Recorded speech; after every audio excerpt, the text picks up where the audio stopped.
principe, c'est de dire, est-ce qu'on peut changer de paradigme sur l'usage de l'eau? Est-ce qu'on peut changer de vision sur l'eau de manière à pouvoir donner un accès, de pouvoir utiliser, de pouvoir lier tous nos développements à un usage optimisé de l'eau? Donc, l'eau, si on veut faire une vision globale de l'eau, on peut présenter une carte ici, une carte des ressources. Vous voyez en bleu foncé les pays où il y a beaucoup de ressources et en jaune et en orange les pays où il y a beaucoup moins de ressources. Alors, cette carte, elle est bien dans un sens parce qu'elle donne une idée un peu de la répartition des ressources en eau douce sur la Terre. Par contre, ce qu'elle ne prend pas en compte, c'est la variabilité temporelle et notamment la variabilité saisonnière. Et il y a un certain nombre de pays que vous voyez ici en bleu, notamment la France, et je reviendrai après, où, selon les périodes, on peut avoir des périodes de sécheresse. Donc, ce n'est pas parce qu'un pays n'est pas coloré en bleu que les problèmes d'accès à l'eau ne sont pas présents. Et si on regarde cette fois-ci les ressources, les besoins, on a en général trois grands usages de l'eau, un usage domestique, un usage industriel et un usage agricole. Ce qu'on peut voir sur la dernière ligne, c'est qu'au niveau de la planète, 70% de l'eau est utilisée pour nourrir la planète, donc pour l'agriculture et l'élevage, et en moyenne 20% pour l'industrie, essentiellement pour faire de l'énergie, et 10% pour les usages domestiques. On voit aussi, selon les continents, que tout développement économique, que tout développement urbain s'accompagne d'une augmentation de la part liée à l'usage domestique et l'usage industriel. Donc, si on veut autoriser, si on veut permettre des développements économiques des pays et des pays émergents, il faut aussi qu'ils aient les moyens de pouvoir utiliser de l'eau autre que pour l'agriculture. Maintenant, de l'eau, effectivement, c'est quelque chose dont on a l'impression de ne pas manquer. On en voit partout. Et on en voit partout, mais on voit essentiellement de l'eau salée. 97% sur la planète, on se retrouve avec de l'eau salée, plus que 2% d'eau douce. Donc déjà, ça fait beaucoup moins. Et si on regarde au niveau des eaux douces, on en a quand même plus de 70% qui sont piégés, bloqués dans les glaces et les glaciers. Donc, du point de vue de la disponibilité des eaux, on voit vite que c'est limité. Et je vais vous donner une représentation ici que j'aime bien, qui a été faite par une université américaine de la planète, qu'on a l'habitude d'appeler la planète bleue, parce qu'on a l'impression que quand on la voit de loin, elle est toute bleue, mais on s'aperçoit vite que c'est plutôt un coup de peinture, parce que si on regroupe toutes les quantités d'eau présentes dans les océans sous une forme de sphère, vous avez ici la grosse sphère qui représente toutes les eaux salées, là sur les États-Unis, à peu près 1300 km de diamètre. La sphère moyenne, c'est les eaux glacées, c'est les eaux sous forme de glace. Et enfin, le tout petit point en bleu, c'est les eaux disponibles, les eaux douces disponibles. Donc, vous voyez tout de suite que cette quantité est rare et qu'il faut la préserver et bien l'utiliser. Donc, les grands problèmes de l'eau, ils sont de différentes sortes. Première chose, c'est qu'à l'heure actuelle, plus de 800 millions de personnes n'ont pas un accès direct à l'eau potable. Et à ces 800 millions, on peut rajouter 1,3 milliard de personnes qui font à peu près 30 minutes aller-retour pour aller chercher de l'eau et dont on considère que ces 30 minutes aller-retour pour aller chercher de l'eau, c'est un accès à l'eau potable. On a aussi plus de 2 millions de personnes qui meurent tous les ans à cause de la pollution des eaux. Et ça, systématiquement, pour vous donner une idée, la crise actuelle de la Covid, on doit être à peu près 1,3 million de morts sur une année, on sera 1,6, 1,7, et l'eau cause depuis longtemps 2 millions de morts par an. Il faut beaucoup d'énergie pour faire de l'eau potable, distribuer et traiter l'eau, j'y viendrai tout à l'heure. Il faut aussi beaucoup d'eau pour faire de l'énergie, pour l'agriculture, pour l'industrie et pour le développement urbain. Et bien sûr, un point important qui est apparu ces dernières années, c'est toute la problématique de ce qu'on appelle les polluants émergents, les molécules qui vont se dégrader difficilement et qui vont avoir un aspect cumulatif, c'est-à-dire qu'on va retrouver dans la nature à des concentrations croissantes. Je reviens. Donc, il est important de revoir la manière d'utiliser l'eau. La manière d'utiliser l'eau, si on veut la représenter sur une approche classique, ici sur ce schéma, vous voyez qu'on a trois usages qu'on peut imaginer être usage agricole, usage industriel, usage domestique. Et en règle générale, on met ces trois usages en parallèle et on prélève toute l'eau dont on a besoin et on va prélever cette eau, la traiter, l'utiliser et la traiter dans sa globalité, ce qui fait que globalement, tous les prélèvements représentent à peu près la somme des usages et la somme des rejets. C'est une approche excessivement simple, mais qui nécessite de mobiliser excessivement de ressources, donc qui n'est pas adaptable à l'heure actuelle. Et si on regarde un autre schéma qui est très important, c'est le rapport entre l'eau prélevée et l'eau utilisée. Sur ce schéma, on présente pour l'agriculture, les usages domestiques et les usages industriels, les quantités d'eau prélevées. Donc ça, ce sont les barres foncées de chaque graphe, et à côté, les quantités d'eau réellement consommées. Donc si on regarde le ratio entre les barres foncées et les barres claires, on peut imaginer que ce ratio est est un rendement d'usage, est une efficacité d'usage. On s'aperçoit que pour l'agriculture, globalement, il est bon puisqu'il est à peu près de 75%. Ça veut dire que l'agriculture utilise bien l'eau, qu'elle utilise bien l'eau, n'en gaspille pas trop. Après, il y a tout un problème d'agriculture, de savoir si on utilise des ressources vertes ou des ressources bleues, l'eau bleue ou l'eau verte, on pourra y revenir tout à l'heure.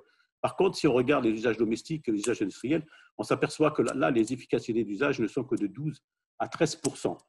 Donc, de ce point de vue-là, et on retrouve à peu près le même ratio que pour l'énergie, où aussi l'efficacité d'usage est de 12 à 13% par rapport à tout ce qui est produit. Donc, on voit bien ici qu'il suffit juste d'augmenter par 2 cette efficacité d'usage pour doubler en fait les ressources. Donc, tous ces chiffres, tous ces tableaux nous montrent aussi quelques diagrammes. On ne va pas passer du temps sur cette diapositive, vous ne devez pas forcément bien la voir. En termes de prélèvement, ce qu'on peut voir, c'est que les prélèvements pour le userman, ils varient d'un pays à l'autre, alors que globalement, c'est les mêmes usages. Et on voit qu'on peut aller jusqu'à des consommations journalières par habitant de plus de 500 litres aux États-Unis. On peut voir aussi, et là c'est sur le diagramme en haut à droite, la part des départements français touchés par des arrêtés de restriction d'eau. Là, c'était jusqu'en 2013.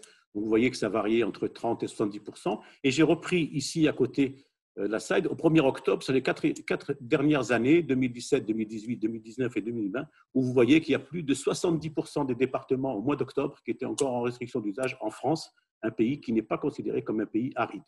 Donc, avec une problématique importante. La problématique de l'eau, c'est aussi une problématique économique. C'est pour ça qu'on appelle l'or bleu. L'eau en France, c'est 4 milliards de mètres cubes par an. Ça fait une moyenne de 14 milliards de chiffre d'affaires de l'eau, 14 milliards d'euros par an, soit environ 39 millions d'euros par jour. Et pour vous dire ce que ça coûte, c'est 40 euros par habitant à peu près, pour 82 euros pour l'assainissement et 68 euros pour la potabilisation. En termes d'énergie, c'est à peu près 120 kWh pour l'assainissement, la potabilisation et la distribution et 800 kWh pour l'eau chaude sanitaire.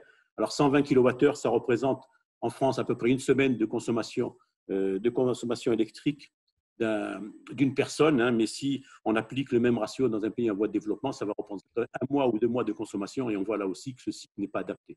En termes aussi d'usage, on peut voir que les usages domestiques, on peut les répartir entre les bains, les douches, les toilettes, etc. Et si on regarde, en fait, à l'heure actuelle, on n'utilise que de l'eau potable pour tous ces usages. Donc, je vous ai donné ici un nombre de bouteilles d'eau de 1,5 litre qu'on utilise pour chaque usage. Ça veut dire que chacun, globalement, utilise 20 packs d'eau par jour pour ses usages. Donc, je vous imagine tous porter vos 20 packs tous les jours à la maison et pour les utiliser à la fois dans les toilettes, à la fois dans la cuisine, à la fois pour se laver, pour tout ce que vous voulez. Maintenant, quelles autres ressources on peut avoir pour subvenir à nos besoins? Donc, on a les eaux qu'on appelle des eaux non conventionnelles. Donc, il y en a plusieurs sortes. Il y a effectivement le dessalement d'eau de mer, il y en a beaucoup d'eau de mer, je dis 97,5%. Donc, une disponibilité très importante. Par contre, un coût énergétique, un impact environnemental très important qui font que le dessalement ne peut être acceptable que s'il représente 10 à 20% des besoins. On a les nappes profondes, là aussi une grande disponibilité, mais un impact environnemental très important, des renouvellements qui sont de l'ordre de 500 ans à un millier d'années, donc impossible de les toucher parce que sinon, ça veut dire qu'on va les impacter de manière durable. Ensuite, les glaces et glaciers, là aussi une grande disponibilité, mais un problème de transport et d'impact environnemental. Une source souvent utilisée, c'est le stockage de l'eau pluviale. Donc là, le problème, c'est l'intermittence, c'est sa disponibilité. Et notamment, sa temporalité en contradiction avec la variabilité des besoins. C'est l'été qui pleut le moins et c'est l'été qu'on a besoin le plus d'eau, notamment pour l'agriculture. Donc, sur le stockage de l'eau pluviale, il y a un problème surtout d'échelle à laquelle on va la faire si on le fait à l'échelle d'une maison, à l'échelle d'une ville ou à l'échelle d'une région. Et enfin, il y a la réutilisation des eaux usées traitées, qui présente un avantage certain, c'est que les eaux usées sont déjà collectées, c'est-à-dire qu'on sait où elles sont dans des tuyaux, et le volume actuel est de 450 millions de mètres cubes d'eau, donc c'est vraiment des eaux qu'on peut reprendre, qu'on peut réutiliser, et c'est un vrai potentiel. Ça veut dire aussi qu'on va revoir la manière d'utiliser les eaux, et au lieu de mettre les 3 usages en parallèle, on va les mettre cette fois-ci en complémentarité avec chaque usage à la suite de l'autre. Donc c'est globalement un schéma qui est simple à faire, simple à dessiner. Par contre, c'est une approche excessivement complexe. C'est une solution unique. Ça mobilise beaucoup moins de ressources, 10 à 20% des besoins. Mais par contre, c'est du sur-mesure, c'est du cas par cas. Ça veut dire qu'il faut traiter chaque cas de manière simple. Où est-ce qu'on va le faire maintenant? Si on regarde parce que ça demande des investissements importants, notamment la mise en place de réseaux, de stations d'épuration. Et sur cette carte, En orange, vous voyez les endroits où les eaux ne sont pas épurées. En bleu, les quantités d'eau qui sont épurées. On voit très bien que les investissements à faire sont essentiellement dans les pays émergents et c'est dans ces pays-là qu'il faut proposer des solutions, des bonnes solutions tout de suite, hein, pour pouvoir résoudre ces problèmes. À titre d'exemple, qu'est-ce qui se passe autour de la Méditerranée? Méditerranée, c'est 200 millions d'habitants sur le pourtour, 500 millions pour le pays côtier, à peu près 300 millions de touristes, 30% du tourisme mondial, un secteur du tourisme qui présente en moyenne 12% des emplois, et dans certains pays, ça peut aller jusqu'à 30%. Et si on regarde juste les consommations d'eau, des habitants du pourtour méditerranéen, c'est entre 75 et 120 litres. Si on regarde la consommation d'eau touristique, c'est entre 300 et 500 litres d'eau par jour. Donc, on voit qu'il y a une inadéquation totale du modèle classique, un épuisement des ressources et un conflit d'usage. Donc, pour les pays méditerranéens, il faut vraiment trouver une autre manière de mettre l'eau en place. Donc, effectivement, on va voir que la station d'épuration est au cœur de tout ça. Et on va développer des procédés de traitement des eaux. Et là, ici, je vous ai mis sur cette diapositive tous les procédés qu'on va retrouver, qui existent déjà, qui permettent de traiter l'eau de manière classiquement, ce qu'on appelle station d'épuration classique, et aussi de faire de l'affinage avant réutilisation pour éliminer tout ce qui est matière en suspension et surtout pour éliminer tout ce qui est germes pathogènes pour rendre les eaux sûres d'un point de vue sanitaire. Donc, tous ces procédés existent. Néanmoins, il y a encore beaucoup d'innovations à faire sur un grand nombre de points. Sur le premier point, c'est qu'on va changer d'échelle. On était jusqu'à présent sur des échelles Great is Beautiful, c'est-à-dire on faisait une grande station d'épuration avec des grands réseaux à l'intérieur d'une ville, on la mettait très loin de la ville et on traitait. Et on va passer maintenant sur des petites échelles, des stations d'épuration au niveau des quartiers, au niveau de certaines zones urbaines. Donc on va passer sur un concept de small is smart, petit et intelligent. Et à l'heure actuelle, on ne sait pas faire fonctionner des petites stations d'épuration de manière optimale. On passe sur des nouveaux niveaux de paramètres et traitements. On ne va plus traiter pour rejeter dans la nature, mais on va traiter en fonction des usages. Une notion qui est très importante, et j'en reparlerai un peu, c'est la notion de séparation des effluents à la source si je veux les valoriser. Bien sûr, l'association innovante de procédés, comment on fait pour associer des procédés, notamment pour traiter les problématiques de polluants émergents, le développement de procédés locaux. Alors, qu'est-ce que c'est qu'un procédé local? C'est un procédé qui va utiliser des matériaux et des matériels locaux qui sont développés localement, souvent aussi à base de déchets, comment on peut récupérer les déchets pour faire des matériaux de procédés. Et enfin, toute la valorisation énergétique du cycle d'usage de l'eau.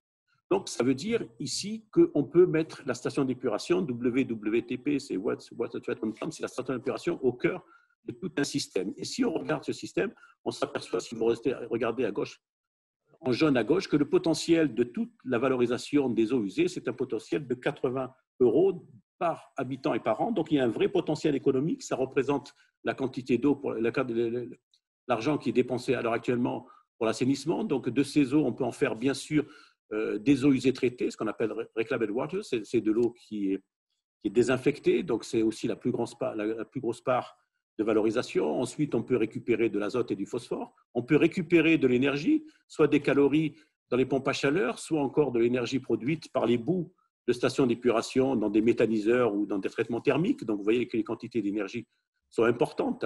Et on peut aussi aller jusqu'à récupérer des métaux stratégiques au niveau des bouts de stations d'épuration. Donc, on voit que dans ce type d'approche, c'est une approche que nous développons actuellement au CEREG, aussi avec nos partenaires du Maroc, à l'International Water Research Institute, et notamment avec l'Institut Carnot Eau Environnement. C'est une approche que nous sommes développée où nous essayons de valoriser toutes les parties qu'il peut y avoir dans une eau usée et de voir qu'est-ce qu'on peut y faire.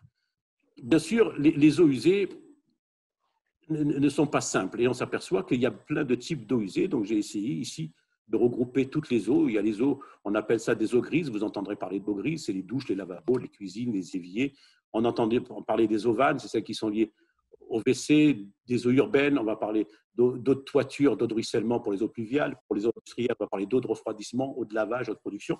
Et on sait bien que quand on veut faire du recyclage, tout le monde le sait bien pour le déchet, meilleur sera le tri, meilleur sera le recyclage. Et c'est exactement la même problématique pour l'eau. Et jusqu'à présent, on a l'impression on a l'habitude de tout mélanger et de tout mettre dans un bout du tuyau. Et si on veut faire du recyclage, il faut absolument abandonner cette approche bout du tuyau, end of the pipe, pour passer une approche de valorisation. Alors pourquoi l'intérêt de cette séparation à la source?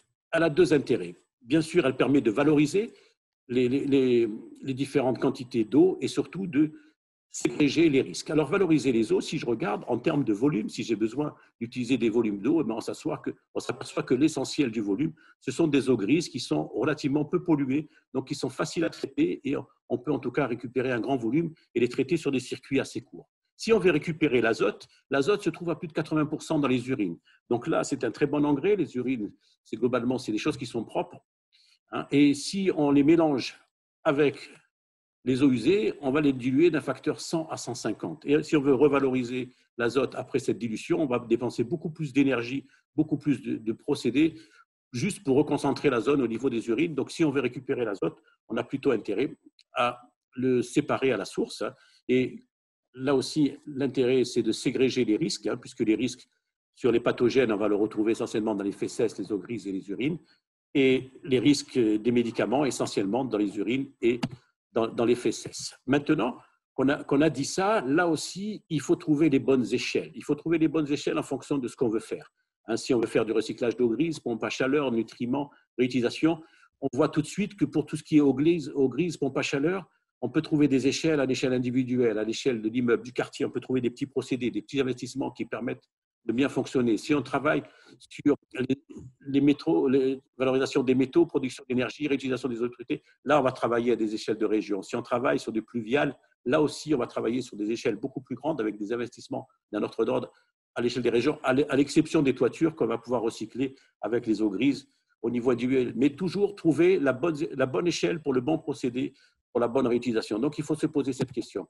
Donc, à titre d'exemple, ici, je vous montre, parce qu'il y a des choses déjà qui se font dans le monde. Donc, on connaît bien le cycle de Singapour, qui réutilise 100% de ses eaux, mais il y a aussi le cycle de Brisbane, en Australie, où il y a une grande réserve d'eau qui ressemble un peu ici au lac de Serre-Ponçon, ici en région PACA avec le lac de Serre-Ponçon, qui permet d'alimenter toute la région. Mais ce qui est important, c'est toute la boucle rose qu'ils ont mis en place, où ils recyclent la totalité des eaux systématiquement et en favorisant des usages tout le long. Donc, on voit que là, il y a une boucle qui est presque complètement fermée et le dessalement de l'eau de mer ne représente que 10 à 20% de leurs usages. Et on voit qu'ils ont mis des boucles et de différentes tailles et sur tous les aspects, que ce soit les eaux industrielles, les eaux résidentielles ou les eaux urbaines. Autre chose, la réutilisation des eaux n'est pas qu'un problème technique, c'est aussi un problème sociologique. Ici, une enquête qui a été faite en Australie pour savoir ce que les gens étaient prêts à faire avec des eaux usées traitées. On s'aperçoit qu'à 97%, pour eux, il n'y a pas de problème de les utiliser dans les toilettes ou d'arroser le jardin. Par contre, dès qu'il s'agit de boire, de se laver ou de faire de la nourriture, on s'aperçoit que là aussi, il n'y a pas d'acceptabilité. Donc, on ne peut pas mettre en place des cycles de reuse. On va dire aux gens, vous allez boire cette eau usée traitée. Il faut réfléchir aux usages qu'on fait et comment on va échelonner les différents usages. Ce qui explique aussi qu'à l'heure actuelle, c'est que plus de 50% des eaux usées traitées à travers le monde sont utilisées essentiellement pour l'irrigation agricole ou pour des espaces verts et des golfs. Mais on voit ici qu'en gris, que l'usage industriel devient de plus en plus important et c'est intéressant. Alors, le problème, c'est que c'est quelque chose d'excessivement complexe parce que pour une ville, ici, si vous regardez, ici, c'est une ville, toutes les possibilités qu'on a entre ici les ressources, entre ici les usages, 8 types de ressources, 11 types d'usages, on voit que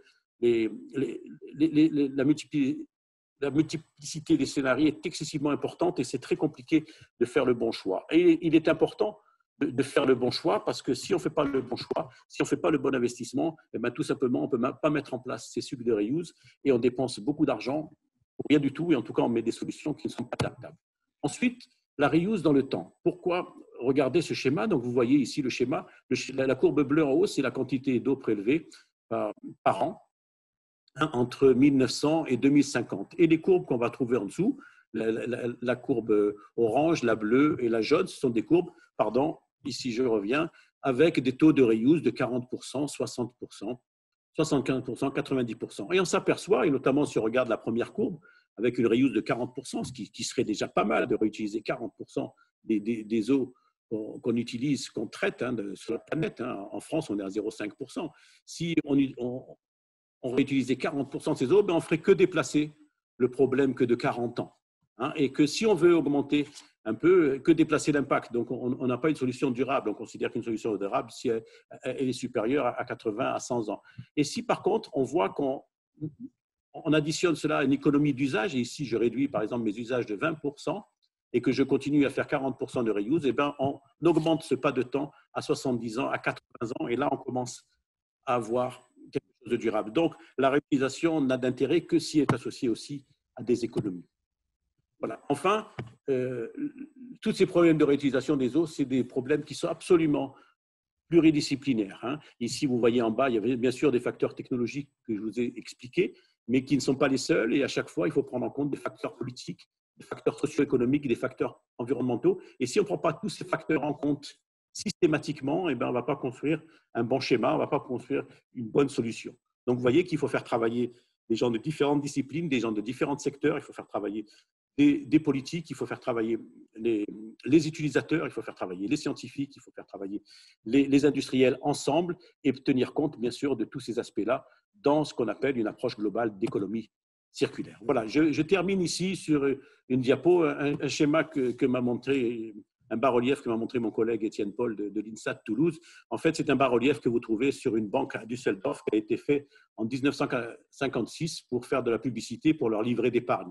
Et sur ce bas-relief, si on regarde ce qui est marqué en haut, il y a marqué « Ce conte de fées ne sera jamais, probablement jamais réalité ». La vie, en dessous, il y a marqué « La vie nous apprend à être intelligent et économiser ». Et donc, ce qu'on peut dire, c'est qu'effectivement, sur ce cycle de l'eau, si on apprend à être intelligent et économiser, alors nous contribuerons pour que ce rêve ou que ce conte de fées se réalise. Donc, voilà rapidement ce que je voulais vous faire. Et pour vous dire qu'il faut de l'intelligence, il nous semblait important aussi de parler de comment on pourrait mettre de l'intelligence dans le cycle de l'eau.